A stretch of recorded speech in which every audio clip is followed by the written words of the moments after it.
ஆண்டவராகிய இயேசு கிறிஸ்து நாமத்தில் அன்பின் வாழ்த்துக்கள். இந்த காலை வேளையிலே உங்களிடத்திலே எதை குறித்து பகிர்ந்து கொள்ள வேண்டும் என்று நான் கர்த்தருடைய சமூகத்திலே காத்திருந்த பொழுது, உங்களுக்கு தெரியும், 2 பகுதியாக நாம் வகுத்து கர்த்தர் கொடுக்கிற செய்தியை ஆழமாய் நாம் தியானிக்கிறோம்.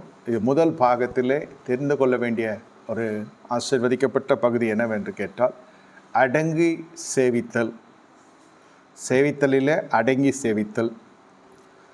இவர்கள் சாட்சி சொன்னாங்களே, படித்தேனே, இந்த சகோதரி அவர்கள் தமிழ் பின்னணி அல்ல, ஆங்கில பின்னணி.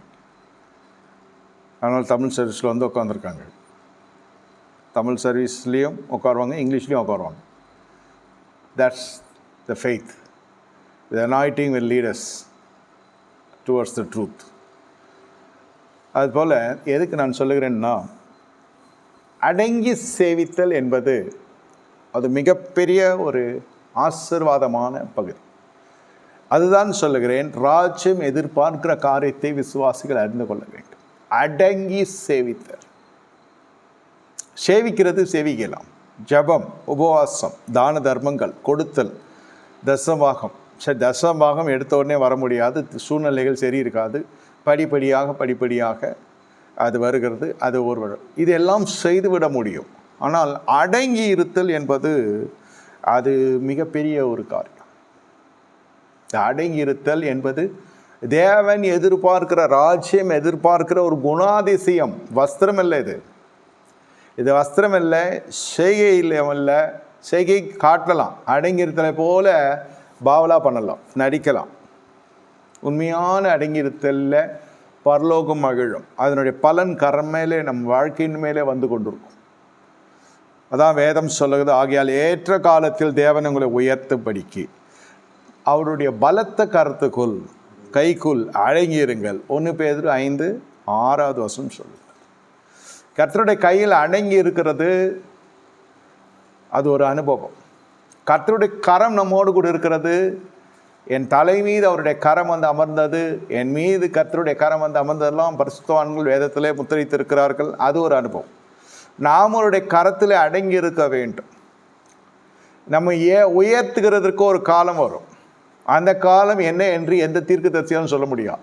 இந்த ஜூலை வந்தால் அடுத்த டிசம்பரில் இது மாதிரிலாம் பேசிக்கொண்டிருந்தால் நல்லா தான் இருக்கும் கேட்குறதுக்கு. அந்த நாள் வரைக்கும் ஓடுவோம். இது மாதிரி தான் 2000 இயேசுநாதர் வரான்னு சொல்லி ஒரு பொருளையை கிளப்பி விட்டு உலகம் முழுவதும் இருக்கிற ஜனங்களே வஞ்சிக்கப்பட்டாங்க.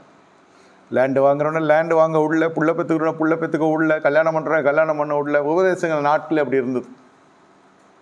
2001 அப்புறம் ஒரு விழிப்புணர்வு வந்துச்சு, எல்லாம் அநியாயக்காரர்களுடைய வார்த்தை என்று. இல்லை, எதுக்கு சொல்லுகிறேன் என்றால், இது ஏற்ற காலம் நாம் உயர்த்தப்படுகிறதற்கு எவ்வளோ நாட்கள் எனக்கு இப்படி இருக்கும், இது எப்போ சரியாகும்?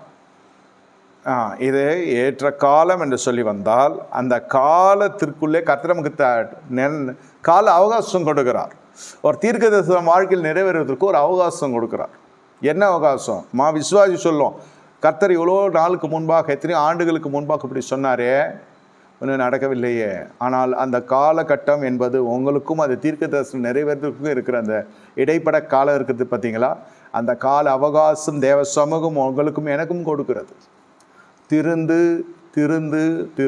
நான் மனம் திரும்பிட்டேன், அபிஷேகம் பண்ணப்பட்டேன், நான் ஆசீர்வதிக்கப்பட்டிருக்கிறேன் என்பதெல்லாம் உங்களுடைய வெளிப்புறமான ஒரு செய்கையும் சாட்சியமாக இருக்கலாம். நான் இல்லை என்று சொல்லவில்லை. ஆனால் அதே சமயத்தில் அந்த ஏற்ற காலம் எப்பொழுது வரும் என்று கேட்டால், தேவ சமூகம் எதிர்பார்க்கிற அளவுக்கு ஒரு மனப்பக்குவம் உங்களுக்கு இடத்துல இருக்கிற வேண்டிய சில மாற்றங்கள் கர்த்தருடைய சமூகம் பார்க்கிறது. அன்று அடங்கி சேவிக்கவில்லைன்னு சொல்லலை, தொழுது கொள்ளலைன்னு சொல்ல, அடங்கி சேவிக்கவில்லை. இப்பொழுது அடங்கி சேவிக்க வேண்டிய ஒரு காலகட்டம். என் தலையெழுத்து என்ன பண்ணுறது, இங்கே வந்து மாட்டி தொலைச்சிட்டேன். இது என்றைக்குமே அடங்காது. இது எதாவது அடங்காதது தான் இந்த எண்ணங்கள்லாம் வரும். ஏன்னா விசுவாசிகள் மனவாட்டி எல்லாம் ஒன்று தான். மனவாட்டி சபையாக அல்லது கிறிஸ்துவுக்குள்ளே கன்னிகையாக நம்ம காணப்பட்டோம். எப்படிப்பட்ட வார்த்தை எதுவாக இருந்தாலும் அடங்கி சேவித்தல். இந்த வார்த்தை என்ன சொல்லுகிறது என்று கேட்டால், இந்த வார்த்தை நம்ம உயர்த்துவதற்காக மட்டும் அடங்கி சேவிக்கக்கூடாது. அடங்கி சேவித்தல் என்பது நம்முடைய ரத்தத்திலே காணப்பட வேண்டும். வஸ்திரத்தில் அல்ல. அதுதான் சபையினுடைய கலாச்சாரங்கள் உபதேசங்கள் எல்லாம் வஸ்திரத்தை முக்கியப்படுத்தி சொல்லுறதுனால இதை கோட்டை விட்டுறாங்க. அடங்கி சேவித்தல்னா எப்படின்னா பாதிரியார் முன்னே அடங்குவாங்க. லைக் மைண்டட், நான் வெண்வாசம் தடுத்தா நீங்களும் வெண்வாசம் தடுத்தா 2 பேருக்குள்ளே ஒரு அன்பு இருக்கும். நான் சொல்கிறத கேட்குறீங்க இல்லையா, விசுவாசிக்கிறீங்க. எனக்கு யார் சொல்லிக் கொடுத்தான்னு கேட்டால் என் முற்பிதாக்கள் சொல்லிக் கொடுப்பா. கிறிஸ்துக்குள்ளே சொல்கிறேன். ஏதாவது மாற்றம் இருக்கான்னு கேட்டால் வஸ்திரம் மாற்றம் இருக்கும். முக சாயில் ஏதாவது மாற்றம்னு கேட்டாக்கா மீசு இருக்கும், மீசு எடுக்க மாட்டோம், நகை இருக்கும், நகை இல்லாமல் இருக்கும். இவ்வளோ தான் அதிகபட்ச மாற்றம் கொடுத்து ஒரு மாறுதலை உண்டாக்கலாம். பக்திக்குரிய வேஷம் என்று வேதம் சொல்லுகிறது. ஏன்னா ஆனால் பரலோகம் அங்கீகரிக்குதான்னு பார்த்தா இல்லை. ஜபங்கள் கேட்கப்படவில்லை, ஜீவியம் மாற்றப்படவில்லை. இது கண்டா ஒரு வேஷமாக காணப்படுது. கோலம், அவ்வளோதான். அலங்கோலம்னு சொல்ல, இது ஒரு கோலம். It's a pattern. ஒரு காலத்தில் சஃபாரி போட்டு வந்தோம், தட்ஸ் அ பேட்டர்ன். இப்போது கோட் சூட் போட்டுறோம், டை கட்டி கோட் சூட் போட்டோம், அப்புறம் டை இல்லாமல் கோட் சூட் போடுறோம், அப்புறம் ஜிப்பா போட்டோம். வஸ்திரத்தில் நிறைய வித்தியாசம் இருக்குது. அதுபோல் திஸ் அ பேட்டர்ன். அதனால் பரலோகம் மெச்சுக்கொள்ளும் என்று சொன்னால் அது சரியான ஒரு காரியம் இல்லை. சரி, இப்போ அடங்கி சேவித்தல் எப்படி அடங்கி சேவிக்க வேண்டும்? எபிரேயர் எழுதின நிருபம் 13:17, உங்களை நடத்துகிறவர்கள் உங்கள் ஆத்துமாக்களுக்காக உத்தரவாதம் பண்ணுகிறவர்களாய் விழித்திருக்கிறவர்களானபடியினால் அவர்கள் துக்கத்தோடு அல்ல சந்தோஷத்தோடு செய்யும்படிக்கு அவர்களுக்கு கீழ்ப்படிந்து அடங்குங்கள். அவர்கள் துக்கத்தோடு அப்படி செய்தால் பிரயோஜனமாக இருக்க மாட்டாது.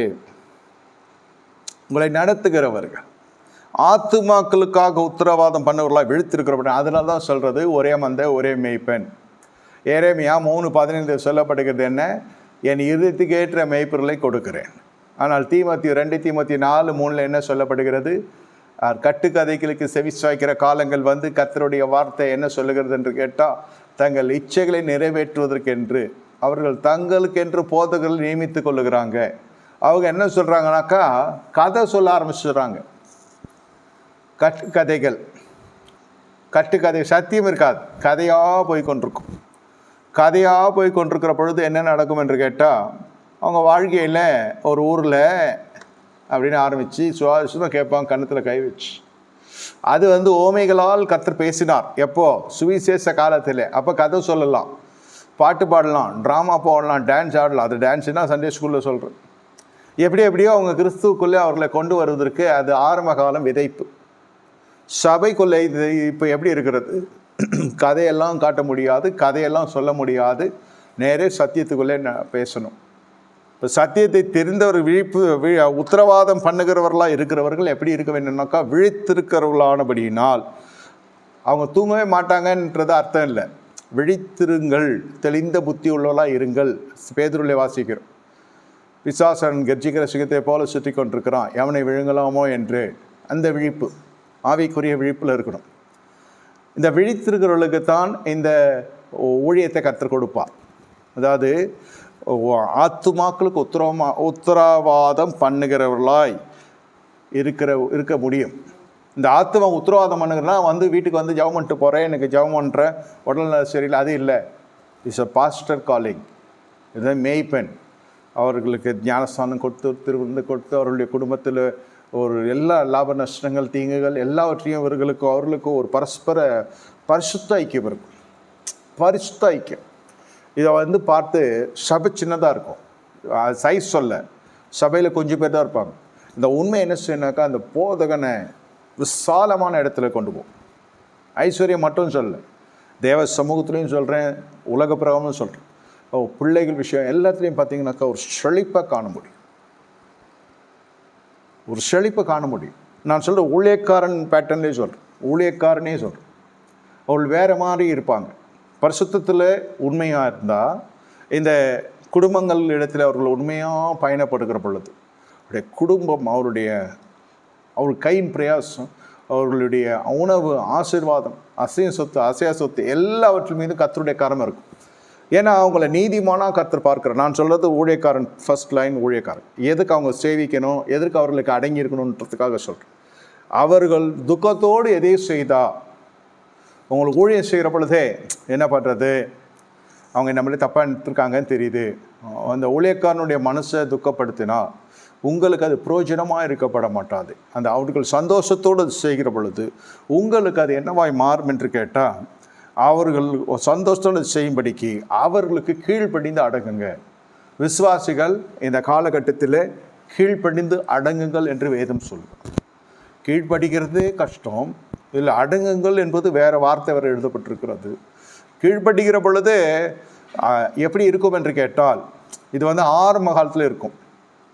பாவத்தில் சாபத்தில் பல பிரச்சனைகளை வாழ்வா சாவா என்று இருக்கிற காலகட்டத்தில் சாவை நோக்கி ஓடுகிற அந்த ஆத்துமா தேவன் ஜீவனுடைய வாசனை அறியும்படியாக சுவிசேஷ சத்தியத்தை கேட்டு ரட்சிக்கப்பட வைத்து, இதெல்லாம் தேவனுக்கும் அந்த தனிப்பட்ட ஆத்மாவுக்கும் நடக்கிற காரியம். இதில் பாஸ்டருக்கு சம்மந்தம் இல்லை. ஒருவேளை பயன்படுத்தப்பட்டிருக்கலாம், அந்த பாதிரியாரை அந்த தனிப்பட்ட மனிதனை கர்த்தர் ஒரு கருவியாக பயன்படுத்தியிருக்கலாம், இல்லைன்னு சொல்லு. ஆனால் 100% இது அந்த தனிப்பட்ட ஆத்மாவும் கர்த்தருக்கும் இருக்கிற அந்த போராட்டமான ஒரு காலம். ஆண்டவரே, நான் சாக போகிறேன், வழி கிடையாது, இல்லை நீ வாழத்தான் வேணும், உனக்காக நான் ஜீவனை கொடுத்தேன். இந்த மாதிரி ஒரு ஜபம்னு சொல்ல முடியுமா, இதை உபவாசம்னு சொல்ல முடியுமா, இதை நேர்த்தின்னு அதெல்லாம் தெரியாது. அந்த நேரத்தில் எழும்புவோம் ஒருத்தன். சிலருக்கு அது ரூபமே பிடிக்காத ரூபமாக இருக்கும். அது சில பேர் கருப்புனா பிடிக்காது, சில பேருக்கு குண்டா இருந்தால் பிடிக்காது, சில பேருக்கு ஒல்லியாக இருந்தால் பிடிக்காது, சில பேருக்கு முதுமையை பார்த்தாலே பிடிக்காது. ஒவ்வொருத்தருடைய பிரியத்துக்கு சொல்கிறேன். நமக்கு மனநிலை கரெக்டாக நமக்கு எது அருவருப்பாக இருக்குதோ அந்த ஸ்ட்ரக்சர் எழும்பும். என்கிட்ட நிறைய பேர் சொன்னதுனால சொல்கிறேன், கருப்புனாலே எனக்கு பிடிக்காது. ஆனால் பாஸ்டர் நீங்கள் வந்தீங்க, அந்த கருப்புனா பிடிக்காதுன்றத பிடிக்காதே போயிடுச்சு எனக்கு. அதில் ஒரு கட்டு நான் அந்த அடிமைத்தனத்தில் இருந்தேன்றதுக்காக அவங்க சாட்சி சொன்னாங்க. I don't like black. இப்போ நான் இப்போது சொன்னேன், நான் என்ன பண்ண முடியும்னு சிரிச்சிக்கின்னு. அவங்க சொன்னாங்க, இல்லை அது ஒரு கட்டு, இந்த விருப்பம் வெறுப்பம் அது பிடிக்காது எனக்கு. ஆனால் அவங்கள பார்த்ததும் அந்த அபிஷேகம் வாங்கப்பட்டது நுகத்தடிகளை முடிச்சுது. என் மனநிலை மாறிச்சு. எனக்குன்னு ஒரு கோட்பாடு வைத்திருந்தது எனக்கு பிடிச்சிது. அது அந்த பிசாசின் கட்டு உடஞ்சிது. அதுக்கப்புறம் வார்த்தையிலே கர்த்தர் சந்திக்கிறார். எல்லாம் கர்த்தருக்கும் அந்த ஜனங்களுக்கும். அப்போ ஆரம்ப காலகட்டத்தில் பரிசுத்தவானா மாறி ரட்சிக்கப்பட்டு தேவ சமூகம் எப்படி இருக்குன்னு கேட்டால், புது ஆத்துமாக்களுக்கு சொல்கிறேன், இல்லை ஆதி அன்புக்குள்ளே வருவாங்க. இதான் ஆதி அன்பு. ஆதி அன்பை நீ விட்டாய் என்று உன் பேரில் எனக்கு ஒரு குறை உண்டுன்னு சொல்கிறார் இல்லையா ஆண்டவர். அது எதுக்குனாக்கா, முதல்ல வந்தோடனே இந்த இடமே பரலோகம் மாதிரி இருக்கும். இப்போ நம்ம பலிபீடத்தில் யாரும் உட்காரது கிடையாது. வேலை முடிச்சு இறங்கிடுறாங்க. பாடி ஆடி அது ஆடுறதில்லை, பாடி வாசிட்டோன்னு இறங்கிடுறாங்க. நான் பேசணும் இறங்கிடுறேன், நேரம் செய்திக்கு மேலே வரேன். சில சமயங்களில் சில சபைகளில் பல சபைகளில் பலிபீடத்தில் உட்காந்துருப்பாங்க. அது அவர்கள் இஷ்டம். அதெல்லாம் இப்போ தப்பாக நான் சொல்ல. எதுக்கு இதை சொல்கிறேன்னா, இது பரலோகமாக தெரியும். பலிபீடத்தில் உட்காந்துருக்கிறவங்கலாம் பார்த்தீங்கன்னா தேவ தூதர்களை போல தெரியும். பாஸ்டரை பார்த்தீங்கன்னாக்கா தெய்வத்தை பார்க்குற மாதிரி இருக்குன்னு நான் வாயிலே சொல்லுவோம். இது ஆரம்ப காலகட்டம். அந்த எல்லா பிணிகள் கட்டுகள் எல்லாம் உடஞ்சி புது சிருஷ்டியாக மாறி திருவிருந்து லெவலுக்கு வந்ததுக்கே 1.5 வருஷம் ஆகும் நம்மக்கிட்ட குறைஞ்சபட்சம். இந்த 1.5-2 வருஷத்தில் அவங்க பர்ஃபெக்ட் ஆகிடுவாங்க. கடன் பிரச்சனை, வாழ்க்கை பிரச்சனை, எதுவாக இருந்தாலும் புது சிருஷ்டியாக மாறி அவன் அநேக சாட்சியாக மாறுகிற நேரத்தில் தான் இங்கே என்ன நடக்கணும்னு கேட்டால், அப்படியே கண்ணை அடிப்போம். யார் வாசிக்கிறான் அது அது அன்றைக்கி பரலோகமாக தெரிஞ்சிச்சா. இப்போ இது ஒரு அரங்கமாக தெரியும். அரங்கம்னா தெரியும் இல்லையா, ஹால். ஏன் அவங்க வாசிக்கிறான்? அது எந்த மொழிக்காரன், எந்த இனத்துக்காரன், எந்த பாஷைக்காரன், கேஸ்டிசம் ஆர் குரூப்பிசம், இந்த பாகுபாடெல்லாம் கண்களுக்கு தெரிய ஆரம்பிக்கும். அப்பாலே போ சாத்தானேன்னு சொல்லிட்டு சொன்னால் உண்மையிலே விசுவாசி தெளிந்த புத்தியோடு இருக்கான்னு அர்த்தம். இப்போ அந்த பிசாசனுடைய தூண்டுதலுக்கு ஏன் அவங்க தான் வாசிக்கணுமா, ஏன் அவங்க தான் பாடணுமா, நாங்கள் பாடுவோம், நாங்களும் இது மாதிரி ஒப்பிட்டு பேச ஆரம்பிக்கும். இது ஒரு சஞ்சலமோ ஒரு தவிப்புமோ வரப்போ பரிசுத்த ஆவியினால் நிறைக்கப்பட்ட ஊழியக்காரர்களுக்கு வேதனையாக இருக்கும்.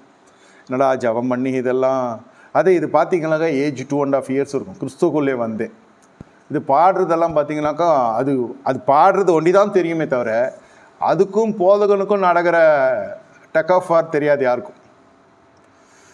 இது வெரி ப்ராக்டிக்கல், அதெல்லாம் சொல்ல வேண்டிய அவசியம் கிடையாது. ஆனால் அது தாக்கு பிடிக்கிறதே கஷ்டம். இங்கே கிறிஸ்துக்குள்ளே சொல்கிறேன், ஒன்று தேவன் துரத்திடுவார், ஒன்று இவன் பிடிக்கல போயிட்டு போயிடும், இல்லை பாசிட்டிவ் வேணான்ருவான். மாம்ச ரீதியில் எடுக்கிற டெசிஷன் இது எல்லாம் சேர்ந்து ஒரு மாதிரி ஆகிடும். எல்லா ஏச்சும் பேச்சும் பார்த்து இதே தான் ஊழி, எனக்கு அடித்தாலும் நம்ப மாட்டேன்னு சொல்லிட்டு இருக்கிறது தான் தங்கி நிற்கிறது. இது அடங்கி சேவித்தல்னா அது ஆர்ப்பரிப்போ அல்லது ஒரு பெரிய அப்ரிசியேஷனோ ஒரு எந்த எதிர்பார்ப்பும் இல்லாமல் செய்வாங்க. கோடி கணக்கில் பணம் வந்தாலும் கிள்ளி தெரிக்கிறதுக்கு கர்த்தர் அனுமதிக்காத சூழ்நிலைகளும் உண்டு. என்னடா அந்த நேரத்தில் அவங்களுக்கு தேவையும் படும். ஜபம் மட்டும் தான் செய்ய முடியும். இந்த மாம்ச கண்கள் எல்லாம் மூடி ஆவின் கண்கள் திறந்து அந்த பலிபீடத்தில் அவங்க உட்காரத்துக்கும் நிற்கிறதுக்கும் இவ்வளோ ட்ரைனிங் கத்தர் கொடுப்பார். Wilderness is from the Lord, not from the man of God.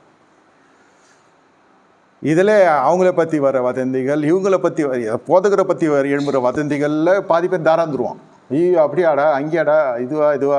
அதே மாதிரி அவங்கள பற்றி பாடகர் குழுவோ அந்த பலிபீடத்துலேருந்து சேவகம் பண்ணுகிற சொல்கிறோம், தண்டில் நின்று சேவகம் பண்ண அவங்கள பற்றி வர வதந்தி, அவங்கள பற்றி ஒரு தூஷணம். இதில் போதகம் தாராந்துருவான். என்ன இப்படிலாம் சொன்னால் என்ன அர்த்தம், என்னமோ கேள்விப்படுறோம், பயம் தானே. திடீர்னு உங்கள் வீட்டில் போலீஸ் ஸ்டேட் வந்துச்சாமேன்னா என்ன ஆகும்? இது எல்லாம் தாண்டி வரதான் ஊழியக்காரன். அப்போது ஊழியக்காரனுக்கு எவ்வளோ சகிப்புத்தன்மை இருக்கணும். சரி போலீஸ் தானே வந்துச்சு, எதுக்கு வந்துச்சு? பக்கத்து வீட்டுக்காரனை கேட்கறதுக்கு இந்த வீட்டுக்கு வந்து தட்டியிருப்பான். அப்படியே இருந்துருக்குது நிறைய. இல்லை உண்மையிலே நம்மளால் ஏதோ ஒரு விஷயத்தில் விசாரணை தான் கூப்பிட்ருக்கான். எதுவும் இல்லாமல் விசாரிப்பாங்களா? இப்படியும் யோசிக்கிறது இருக்குது. இதெல்லாம் தாண்டி வரதான் ஊழியக்காரன். அப்போது இதிலே நிறைய பிரேக்கப் ஆகும். போதுக்குனே இந்த சுச்சுவேஷன் வரும். உங்கள் பாஸ்ட்டை புஷ் போயிட்டாராங்களே போலீஸ், நான் என்ன ஆகும்? ஒன்று இது இங்கே பாடுறாரு, இங்கே வாசிக்கிறாரு, அவருக்கு இந்த மாதிரி பின்னாடி இவ்வளோ பிராதுகள் இருக்குன்னா பாஸ்டர் எப்படி தாங்குவார்? இது எல்லா ஆக்சிடென்ட்ஸ், கெலாமிட்டிஸ், டிசாஸ்டர்ஸ், இந்த இயற்கை சூழல் வர புயலெல்லாம் தாண்டி வரதான் பாஸ்டரும் பலிபீடத்தில் இருக்கிற ஜனங்களும். படிக்கட்டு இருக்கனால அது வேற ஏரியெல்லாம் வர முடியாது. பாட்டுக்கு தொண்டை இருக்கனால பாட முடியாது. இது தேவ சமூகத்தில் நடக்கிற அப்பட்டமான காரியங்கள். எங்கே பார்த்தாலும் இது நடக்கும். இதில் எது இணைக்குதுன்னு கேட்டால் பாடுகள், உபத்திரமம், வருத்தம், கண்ணீர், சஞ்சலம். இது இன்பத்துக்கு பதில் துன்பம். வெளில பார்த்தா தெரியாது. ட்ரெஸ்ஸிங் அது அடிக்கிற சென்ட்டுகன்ட்டெல்லாம் கண்மலை யானவரேன்னா அப்படியே சும்மா ஜெகஜோதியாக இருக்கும். பார்த்தியா எங்கேருந்து கொட்டுது, எப்படி பாடுறான், எப்படி ஆடுறான், எப்படி பேசுகிறான், ஜாலியாக சிரிச்சின்னு பிரசங்கம் பண்ணுறீங்க பாஸ்ட். உங்களை மாதிரி அவனே எனக்கு ரொம்ப ஆசை. என்ன ஒரு பிரச்சனையும் இல்லாமல் அழகாக வந்து பிரசங்கம் பண்ணி நேரில் பார்த்தாலும் சொல்லுவாங்க, பிரசங்கத்தை கேட்டாலும் சொல்லுவாங்க. சரி ரொம்ப சந்தோஷம். அப்படியே தெரியுது. அப்புறம் யாரையாவது ஏதாவது நம்ம ரொம்ப டேமேஜான விசுவாசி இருக்கும். ரொம்ப டேமேஜ்னா அது வாழ்வாசாவ சூழ்நிலையில் நம்ம பிடிச்சி வச்சுருப்போம். நம்மனா கர்த்தருடைய கிருபை சொல்கிறேன். அவனை கண் வச்சு சொல்லும், நீங்கள் வேலை செய்கிறானமே, ஆமாம். இவ்வளோ சம்பளமாமே, ஆமாம். இந்த அடுத்த வார்த்தை அது நான் என்ன சொல்ல வரான்னு புரிஞ்சிடுச்சு. இவ்வளோ வருஷம் ஊழியத்தில் இருக்குமே தெரியாதா, தசமாக அம்புட்டும் என்கிட்ட தான் தரான். அப்படியா? அவ்வளோதான். அவன் உடச்சிடுவான். இதை பேசுகிறவன் இது எல்லாம் தாண்டி இந்த ஏச்சு பேச்சு எல்லாம் தாண்டி தாங்கிறது தான் அந்த பலிபீடத்துலேருந்து சேவகம் பண்ணுகிற ஜனங்கள். இல்லைன்னா வரவே முடியாது. சாமானியமான மனுஷன் எப்படி ஏற முடியாதா? ஏறலாம். இதில் ஜாதி கீதி எல்லாம் அடி வாங்கிடும். அப்படிலாம் சொல்கிறவனும் வர முடியாது. எதாவது சொல்கிறேன்னே, இங்கே ப்ரெஷரு, டோஸு, அது இதுன்னு இங்கே ஒரு பெரிய அந்த மனுஷனை தாக்கு பிடிக்கிறதே பெரிய விஷயம். நான் சொல்கிறது வெரி ப்ராக்டிக்கல். கோபம் தலைக்கு மேலே வந்துடும். தெரிஞ்சவங்கன்னா உரிமை அதிகமாக இருக்கும். அதாவது தலைமை அங்கே கோவப்படலாம், அங்கே தலைமைக்கிட்ட கோவப்பட முடியாது. அது கோவப்பட்டுச்சுன்னா அடுத்தது வேற எங்கன்னா போய் பாட வேண்டியது தான். இப்படியெல்லாம் தாண்டி அந்த சக்கரங்கள் இத்தனை ஆண்டு சொன்னதோடு தான் அந்த வண்டியாக ஓடுது. திடீர்னு ஒன்று மால்ச்சி ஆதி அன்பில் இருக்கிறப்போ அதான் பரலோகமாக தெரியுது. இப்போ அரங்கமாக தெரிஞ்சு நானும் பாடுறேன், நான் ஆடுறேன். எனக்கு போஸ்ட்டு, லேம்ப் போஸ்ட் தான் கொடுக்க முடியும், அது நான் கொடுக்க முடியாது. போஸ்ட்டுனா ஒரு போஸ்ட் வாங்கி நட்டுக்கோ.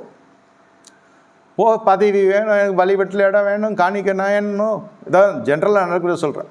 காணிக்க என்ன, அவங்க என்ன என்றாங்க, நான் என்றேன், எவ்வளோ வருதுன்னு தெரில. என்ன அப்படியே வந்து நம்ம இஸ்ரேல் புத்திர மாதிரி ஆகிடுவாங்க. மோசே நீ மிஞ்சி போகிறாய்.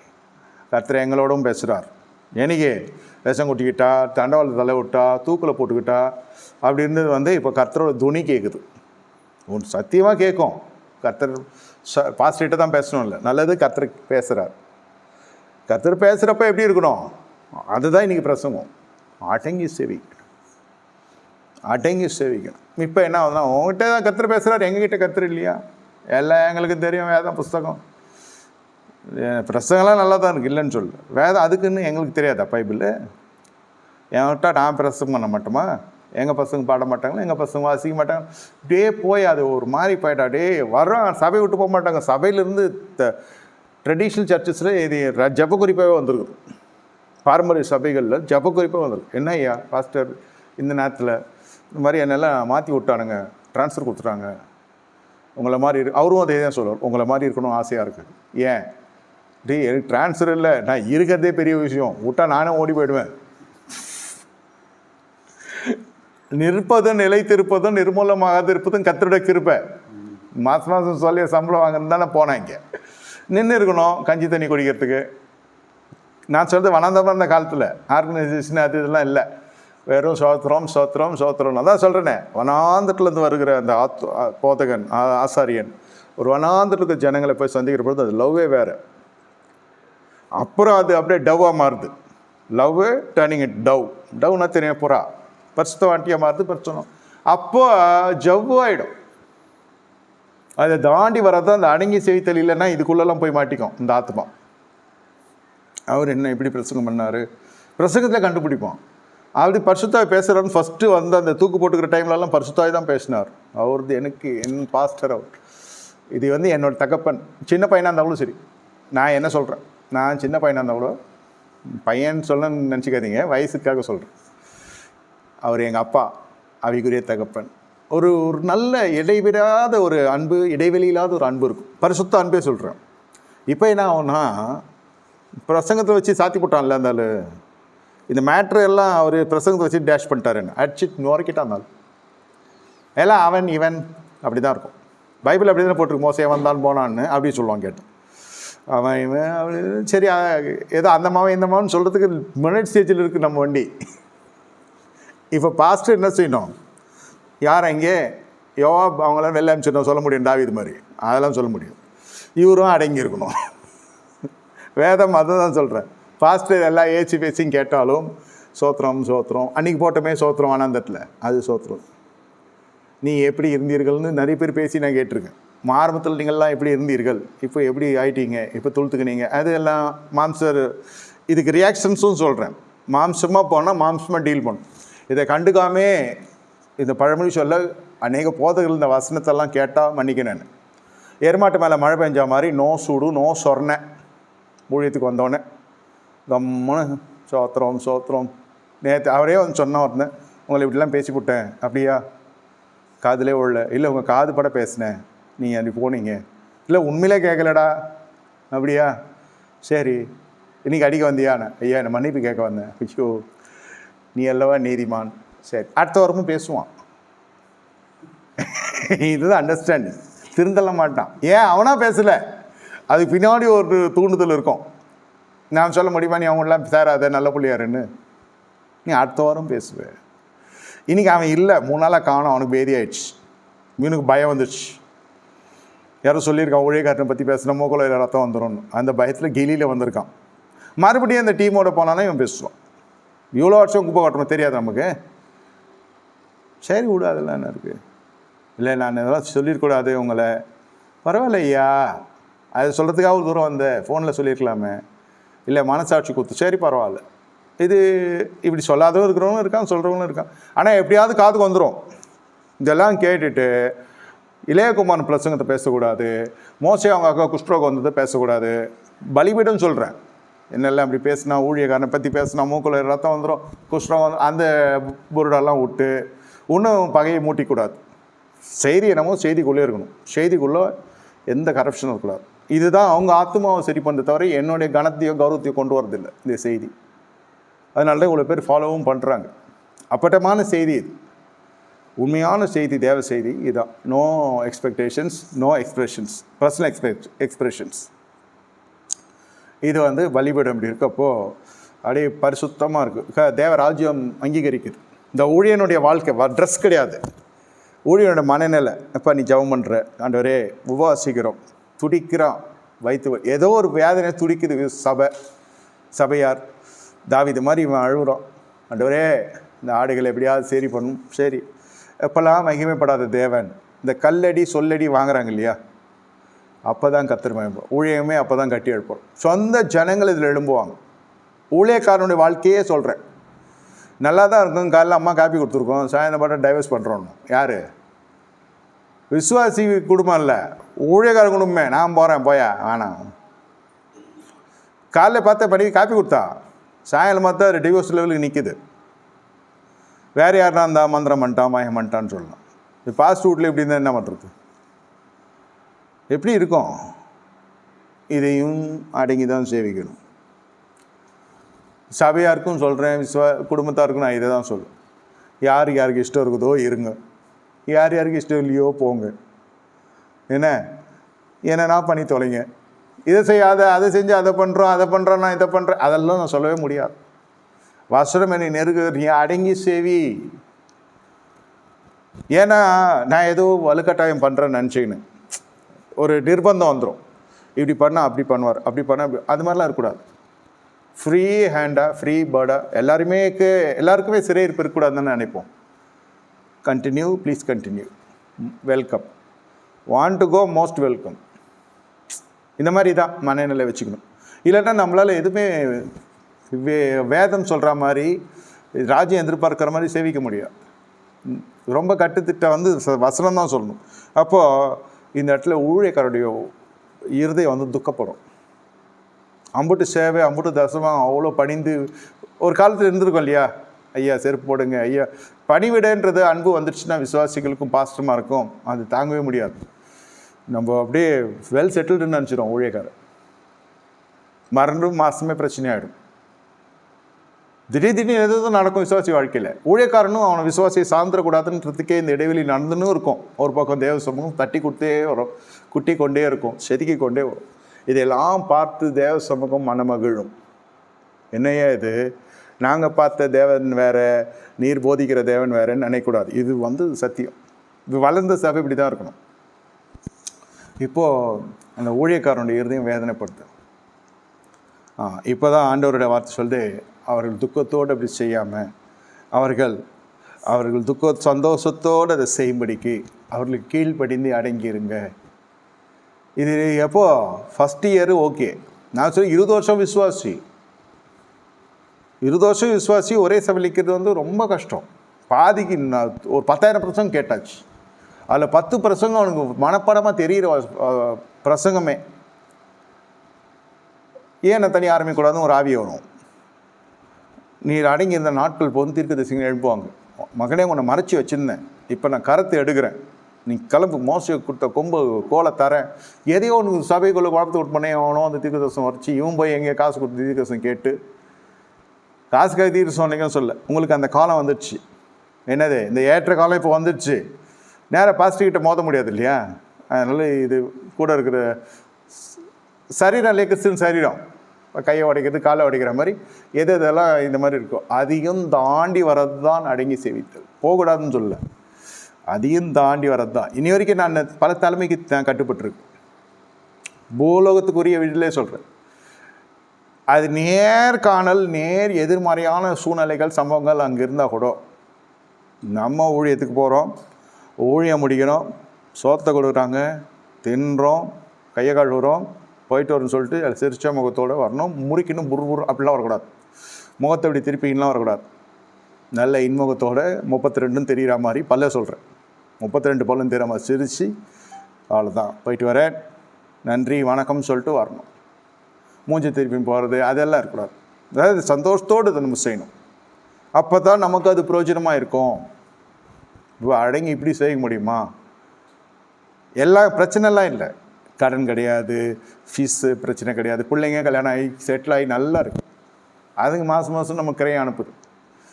கடன்றது கிடையாது, வாடகை பிரச்சனை கிடையாது, எல்லாமே அவுட்ரீச். இப்போ எல்லாம் வெளியாகிடுச்சு, அதுலேருந்தெல்லாம் வெளில வந்துட்டோம்.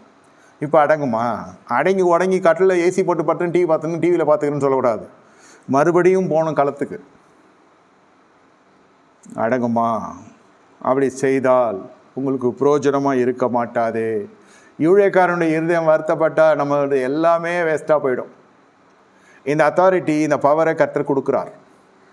சபிச்சா இல்லை, அவன் வாயை திறந்து சபிக்கணும்னு இல்லை, அவன் மனம் துக்கமானாலே நமக்கு புரோஜனம் இருக்காது. இந்த பிரசங்கம் ஒருவேளை பாஸ்டர்ஸ் டாமினேட் பண்ணுற மாதிரி இருக்குன்னு அதான் முன்னாடியே சொன்னேன், அவங்க எவ்வளோ லோல் படுறாங்கன்னு. இங்கே சபையை செய்யணுன்னா, சபை மேலே நீங்கள் ஏதாவது ஏகாத்திய ஓங்கிய பயத்தை நீட்டி வீரர்கள் மாம்ச ரீதியாக ஏலி மாதிரி எடுப்பில் ஏதாவது ஒன்று பேசி விட்டிங்கன்னா, வீட்டில் பிள்ளையாண்டான்கள், பிள்ளைகள், கன்னிகைகள், வாலிபர்கள் ஆட்டம் ஓட ஆரம்பிச்சிடுவோம். ஊரே காரி உமிழத்தக்கதாய் அழகாக சொல்லும். பாஸ்டர் பையன் இங்கே சிகரெட் பிடிச்சின்னு இருந்தான், பாஸ்டர் பொண்ணு வீட்டை விட்டு ஓடி போச்சு. இன்னொருத்தன் சொல்லலாம், இவங்களாம் என்ன ஊழியம் பண்ணுறாங்க, இவ்வளோ தூரம் போவானா? இது ஷாக்கிங்காக இல்லை? இது தேவசமே கெதி தானே கலக்கிறோன்னா, அது உள்கொத்து இதெல்லாம் நந்தனு எங்கேயோ சீண்டிட்டேன். தேவ சமூகம் பாதுகாக்க தவறிடுச்சு. வார்த்தையை மறந்துட்டேன், என் பிள்ளைகளை கர்த்தர் மறந்துட்டார், அவ்வளோதான். வார்த்தைக்காக நின்றுந்தேன்னா ஜனங்கள் ஒரு கூட்ட ஜனம் இல்லை, பல கூட்டங்கள், பல கோடி ஜனங்கள் காத்து கொண்டிருப்பாங்க. தீர்க்க தரிசனத்தோனி வரலன்னா ஃபோன் பண்ணி கத்துற அளவுக்கு போயிட்டாங்க. அப்புறம் அடுத்து ஃபோன் பண்ணிட்டு மன்னிச்சுக்கோங்க, வேறு வழி இல்லை, அதுக்கு யார்கிட்ட போய் கேட்போம், பரவாயில்லையா எனக்கு வந்தால் தானே நான் அனுப்ப முடியும். தீர்க்க தரிசனம் உரைக்க முடியுமா? நுரை தான் வரும் வாயிலிருந்து. ஆனால் அந்த வேகம், அந்த பேசுறதுலாம் எப்படி இருக்கும்? ஏன் இன்னும் வரல? நாங்கள் பாத்ரூம் போகிறதுக்குன்னா வெயிட் பண்ணுகிறோம், சீக்கிரம் அது கேட்டு போகணும். சரி, தாகம் சந்தோஷம் தொடப்பட்டிருக்கு. ஆனால் எனக்கு வந்தால் தானே நான் கொடுக்க முடியும். நான் சொல்ல முடியுமா, அந்த கோடு எடுத்துக்கோ, மோசை மாதிரி போன்னு அப்படி சொன்னால் ஒன்றும் திரும்பி வராது. அது தெரியும் எனக்கு. எப்போ வருதோ வரும். இன்னும் வரலண்ணா நெட்வொர்க் எந்த ஒர்க்கும் ப்ராப்ளம் இல்லை. என் வாயிலேருந்து வந்தால் அதில் ஏறும்.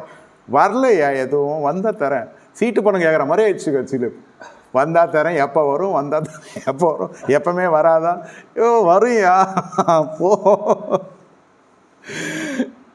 ஏன்னு சொல்கிறேன்னா, அது தாகம் எல்லாம் சந்தோஷம்தான். ஆனால் சபையை போதகன் கையாளுகிற விதத்தை வைத்து குடும்பத்தை கர்த்தர் பாதுகாப்பார். சபையை கையாளுகிற விதத்தை வைத்து குடும்பம் பரிதபிக்கப்படும். பொருளாதாரத்தில் சொல்ல எல்லாம் அது காலம் ஜெயிச்சு வந்தாச்சு. அதுக்கப்புறம் இருக்குது பார்த்தீங்களா, மேசை மேலே கோழி படுத்து கொண்டிருக்கும். எது மேலே? அதுக்கு மேலே ஒரு 2 கிலோ பிரியாணி மேலே படுத்துன்னு இருக்கும். காலது குப்பரை காமிச்சு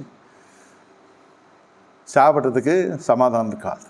நோயெல்லாம் இல்லை, சமாதானம் இருக்காது. நல்ல மெத்தை, நல்ல ஏசி, காட்டு எல்லாம், காட்டு பூட்டு எல்லாம் இருக்கும்.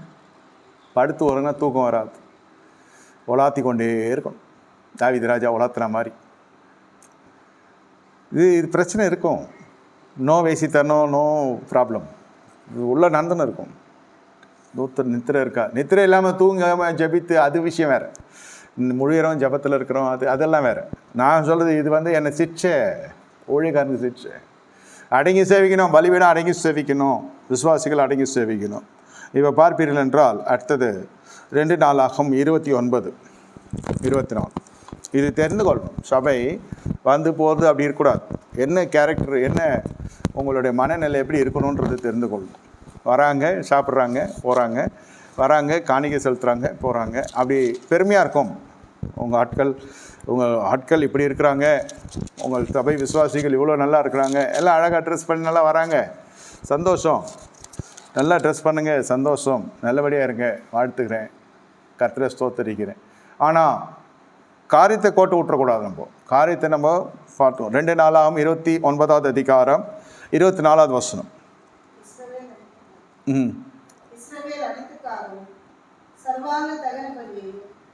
I'm sorry. 1 Chronicles 1 நாளாகும், மன்னிக்கும், 1 நாளாவது 2 1 நாளாகும் 29, 24. சகல பிரபுக்களும் பராக்கிரமசாலிகளும் தாவீது ராஜாவினுடைய சகல குமாரரோடு கூட ராஜாவாகிய சாலமோனுக்கு அடங்கியிருந்தாங்க. என்ன இது 24 இப்படி சொல்லுது. யார் யார் அடங்கியிருந்தாங்க? சகல பிரபுக்களும் பராக்கிரமசாலிகளும் தாவீது ராஜாவுடைய சகல குமாரரோடு கூட ராஜாவாகிய சாலமோனுக்கு அடங்கின. இந்த ப்ரொஃபைல் எல்லாம் பார்த்தீங்கன்னா சகல பிரபுக்கள் பிரின்ஸ் அண்ட் பிரின்சஸ். பிரின்சஸ் கிடையாது, பிரின்ஸ். பராக்கிரமசாலிகள், உங்களுக்கு பலசாலிகள், பராக்கிரமசாலிகள், மைட்டி பீப்புள். இது தனி கேட்டகரி. ஐடென்டிட்டியே பராக்கிரமசாலி தான். அவங்க பாடுகிறாருங்கன்னா பாடுகிறார், கீபோர்டிஸ்ட்டு, கிட்டாரிஸ்ட்டு, ஃப்ளூட்டிஸ்ட்டு, சிங்கரு, ஸ்பீக்கரு, ப்ராஃபட், இது மாதிரிலாம் நம்ம டைட்டில் இருக்கு இல்லையா? பராக்கிரமசாலியே டைட்டில். எப்படி இருப்பானுங்களோ அந்த காலத்தில். பராக்கிரமசாலிகளுக்கும் பிரபுக்களுக்கும் வேதம் சொல்லுகிறது அடங்கியிருந்தார்கள். இன்னொரு விஷயம் சொன்னால் தான் உங்களுக்கு ஒன்றும் புரியும். அதுக்கு மேல் வசனம் பார்த்தீங்கன்னா, அப்படியே சாலமோன் தன் தகப்பனாகிய தாவீதின் ஸ்தானத்தில் கர்த்தருடைய சிங்காசன ராஜாவாய் வீட்டிலிருந்து பாக்கியசாலியாக இருந்தார். இஸ்ரவேல் எல்லாரும் அவனுக்கு கீழ்ப்படிந்திருந்தார். இது common crowd. Believers are force to obey, bound to obey. நீங்கள் கீழ்ப்படிதல் வரப்போ நான் வந்து விசுவாசி ஐயா, அடங்கி சேவிச்சிங்கன்னா நீங்கள் பராக்கிரமசாலி. பெரிய மேலே போக போக போக குணாதிசயம் மாறணும். நாங்கள் கீழ்ப்படிதலே ட்ராவல் பண்ணாக்கா இன்னும் நம்ம வேறு ஸ்டேஜில் தான் இருப்போம், மாறாது. வண்டி வித்தியாசம் இருக்காது. அடுத்த ஸ்டேஜுக்கு போகிறப்ப அடங்கி சேவிக்கிறாங்க. இவங்க அடங்கி இருந்தார்கள், ஆனால் அவர்கள் கீழ்ப்படிந்திருந்தார்கள். 23 கடைசி வசனமும் 24 கடைசி வசனமும் மன்னித்து கொள்ளுங்கள், நான் இப்படி தான் போதிப்பேன், இப்படி தான் தியானிப்பேன். 23 கடைசி வசனம் ஒரு வேர்டும், 24 கடைசி வேர்டும் அடங்கியிருந்ததுக்கும் கீழ்ப்படிதலுக்கும் மிகப்பெரிய வித்தியாசம். மலைக்கும் மடுவுக்கும் இருக்கிறது. கீழ்ப்படிதல்னாக்கா டைமுக்கு வானா டைமுக்கு வர்றது கீழ்ப்படிதல், பங்க்சுவாலிட்டி. மொதல் சொன்னேன் பலிபீடம் ஒரு ஜூஸ்ன்னு, பலிபீடத்தில் போட்டு ஜூஸ் எடுக்கிறாங்க இல்லையா, ரசமாக மாறுது திராட்சை பழமாக அது இருக்கிறப்போ எவ்வளோ அழகாக இருக்குது. திராட்சை செடியில் இருக்கிறதே, கிறிஸ்துவுக்குள்ளே இருக்கிறதே பெரிய விஷயம். நீங்கள் கனி கொடுப்பீர்கள். ஐயோ, கேட்கறதுக்கே நல்லா இருக்கு. அப்போ தோட்டக்காரனும் அவனும் அப்படியே அது ஒரு ஸ்டேஜ் வர்றது போகிறது. மண்ணை தான் கொத்துவான், பழத்தை டிஸ்டர்ப் பண்ண மாட்டான். தோட்டக்காரன் மண்ணை கொத்துவான், ஏறு போடுவான், பூச்சிகளுக்கெல்லாம் விலைக்கு. அந்த பழத்தை பராமரிக்கிறதே எதுக்குன்னா வச்சு ரசமாக்கத்தான். உயர்த்துகிறது ஒரு பக்கம் உயர்க்கப்பட்டாலும் உடைக்கப்படுவதற்கும் நம்ம ஆயத்தமாக இருக்கும்.